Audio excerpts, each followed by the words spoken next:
Nnamdi Kanu's question caused a heavy tension in Malaysia. See how. The leader of the indigenous people of Biafra, IPOB Mazi Nnamdi Kanu, has recalled one of the questions he asked during one of his visits to Malaysia.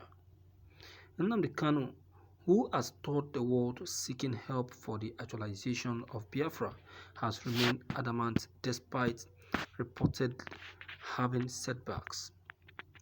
The IPOB leader recalled that in 2014, during one of his visits to Malaysia, he asked this question: if a Fulani Boko member, local or foreign, armed with AK-47 invades your land, as they are now doing, take your mother, rapes and kill her, what will you do? How will you defend your mother? Through prayer and fasting. If a Fulani man rape and invade your land, kill your sister and rape her, what will be your action? The question, which needed an answer, was greeted with several answers by Nigerian social media users. A social media user whose name is Cohen answered saying, "Right of self-defense is enshrined in all human laws and rights. Self-defense is what led to the birth of Eastern Security Network. Our people have sacrificed and still sacrificing to protect our people and land from Fulani terrorism. That's why the Nigerian forces staffed by Fulani Boko people are angry." Another said, "Religion has done Africa more harm than good. It will take centuries to rewire their brains out of religious slavery. Israel, the land of the Most High God, is a typical example. They don't pray for their attackers. They attack back immediately. The best form of defense is attack." Lam Lucy said, "When Hausa farmers listened to the Fulanis to stop bringing onions to the south, tell them Igbos are already growing their own onions. Fulani gunmen don't farm. They destroy farms. Break Nigerian up to save lives."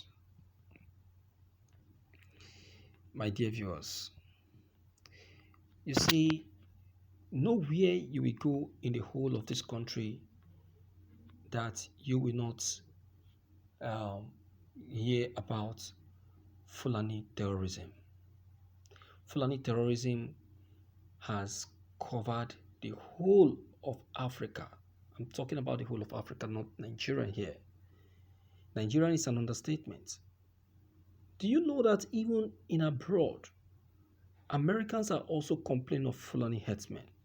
That is to tell you that the foreign ones in their midst are still terrorizing. Can you imagine? So that is to say that they are born to attack. They are born for war. So that is why their presence in any community should not be tolerated in any way. In any way. Their presence should not be tolerated in any way. You see, when we are telling some persons some things about these Fulani herdsmen, it looks as if there is a natural hatred for them. No. They are human beings like us. Do you understand? But the truth has to be told. You cannot allow yourself to be too much pushed to the wall. There is a level at which you can be pushed. A level at which you can be pushed. But when it becomes too much, you have to strike. You have to strike. Do you understand? And that is what Nnamdi Kanu has just done by coming up with the Eastern Security Network. Look at what the people from the comment section are saying. Self-defense. Self-defense is what made Nnamdi Kanu to come up with the Eastern Security Network. You remember when these Fulani herdsmen were attacking the Easterners? You remember that the attack was just persistent.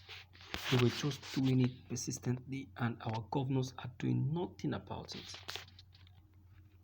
They're doing nothing about it. But the moment Nnamdi Kanu provided the Eastern Security Network, and the first attack completely erased and cleaned these criminal herdsmen away from the southeast, I tell you that the existence of these Fulani herdsmen ceased in the southeast, and this is what now gave birth to Buhari's hatred and decision of deploying soldiers to the southeast to go after the Eastern Security Network, because he knows that they have chased the Fulanis herdsmen away from the southeast. But when these criminal Fulani herdsmen were attacking the southeasterners, when Nnamdi Kanu haven't come up with the Eastern Security Network, Buhari was completely silent. He pretended he doesn't even know if there is anything happening in the southeast.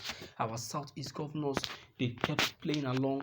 They refused to do anything. Nnamdi Kanu keep raising an alarm, pleading and calling that something should be done to save the southeast. Yet nobody refused to do anything. Not until when Nnamdi Kanu now came for the aid of these people. Now they don't know that, okay, that Nnamdi Kanu is causing violence in the southeast. Nnamdi Kanu is doing that. Nnamdi Kanu is doing that. That is it. So my viewers, you can now see the marginalization we're talking about.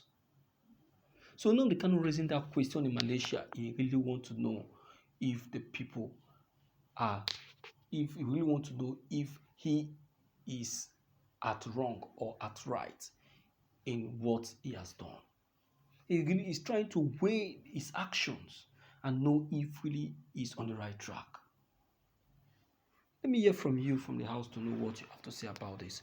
If you are new, click on the red subscribe button as well as bell button to receive more updates.